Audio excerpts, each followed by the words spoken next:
Selamat siang Miss Putri dan teman-teman. Perkenalkan, nama saya Natafia Berliani dari kelas 11.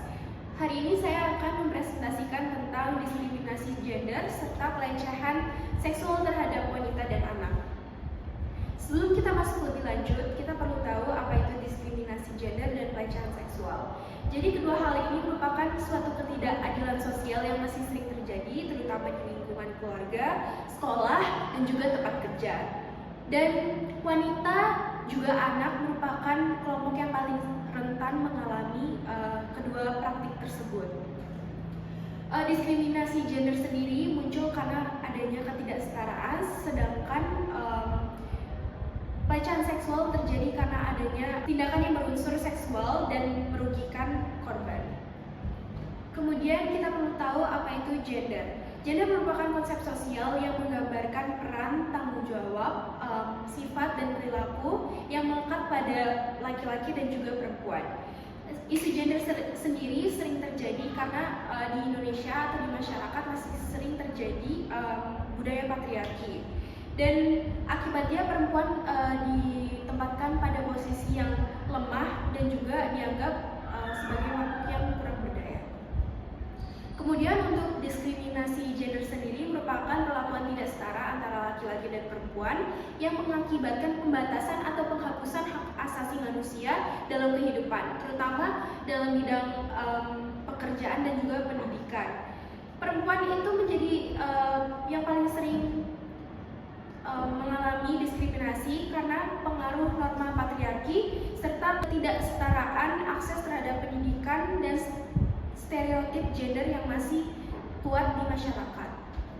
Kemudian untuk diskriminasi sendiri, diskriminasi merupakan tindakan yang tidak adil yang merugikan individu atau kelompok yang menyebabkan korbannya atau orang yang merasa terdiskriminasi merasa bahwa dikucilkan, dijauhkan, atau hak asasi manusianya tidak terpenuhi.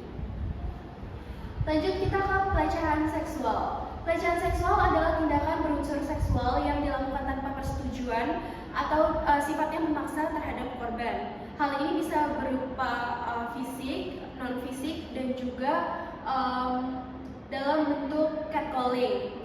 Contoh catcalling itu bisa banyak sekali, dan contoh fisik itu bisa dalam sentuhan atau memeluk atau juga mencium. Banyak korban yang enggan melapor karena rasa takut atau malu yang dapat menyebabkan gangguan mental seperti depresi dan juga PTSD.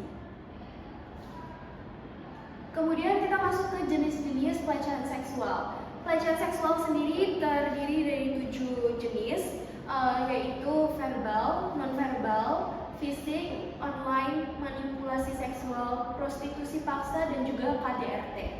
Yang pertama untuk jenis pelecehan seksual verbal dapat melalui ucapan bernada seksual, komentar vulgar, atau lelucon cabul, dan juga ancaman berbau seksual. Kemudian untuk non-verbal bisa melewati komunikasi tanpa tatapan yang tidak pantas, tanpa kata seperti tatapan tidak pantas, atau gestur vulgar, dan juga mengambil gambar seseorang tanpa izin. Kemudian secara fisik melibatkan kontak tubuh yang tidak diinginkan seperti menyentuh, memeluk, mencium, atau ajakan hubungan intim daring. Kemudian untuk manipulasi seksual dan juga prostitusi paksa adalah hal yang saling berkaitan karena dilakukan dengan menyalahgunakan kekuasaan atau kondisi emosional korban yang dapat memperoleh keuntungan bagi pelakunya. Dan juga korban dipaksa atau dimanipulasi untuk terlibat dalam prostitusi, dan hal ini sering terjadi dalam perdagangan manusia. Dan yang terakhir adalah KDRT, pelecehan seksual dalam rumah tangga. Hal ini terjadi ketika pasangan memaksa hubungan seksual tanpa persetujuan korban. Kemudian kita masuk ke metodologi penelitian. Penelitian ini menggunakan metodologi deskriptif kualitatif untuk memperoleh pemahaman mendalam tentang pengaruh diskriminasi gender dan pelecehan seksual. Penelitian ini, apa sih Bel tadi aku ngomong apa ya? Oke.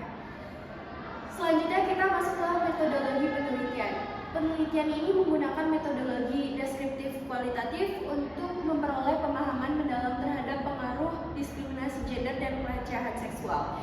Penelitian ini berupa diagram yang diubah menjadi deskripsi yang kemudian ditaruh dalam bab 4 pembahasan makalah berjudul diskriminasi gender dan pelecehan seksual terhadap wanita dan anak.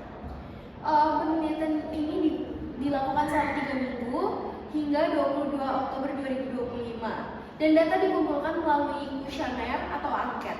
Instrumen penelitian ini berupa angket tentang diskriminasi gender dan pelecehan seksual terhadap wanita dan anak yang digunakan untuk mengukur sikap, persepsi, dan opini responden terkait isu yang sedang marak tersebut serta tanggapan pemerintah terhadap korban. Kemudian untuk pembahasan dan kesimpulannya,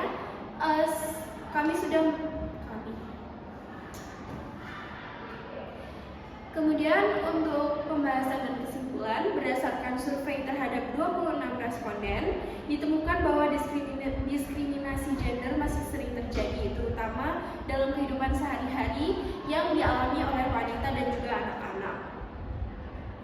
Sebanyak 84,6% responden menilai diskriminasi gender masih marak dan 73,1% menyebut perempuan sebagai pihak yang paling sering menjadi korban. Selain itu, 73,1% responden juga pernah menyaksikan langsung kasus diskriminasi gender. Temuan ini menunjukkan bahwa perlunya edukasi kesetaraan gender, kebijakan anti-diskriminasi, dan mekanisme pelaporan yang efektif untuk menciptakan lingkungan yang lebih adil dan aman untuk beberapa kelompok yang rentan mengalami diskriminasi gender dan juga pelecehan seksual. Sekian presentasi yang dapat saya sampaikan.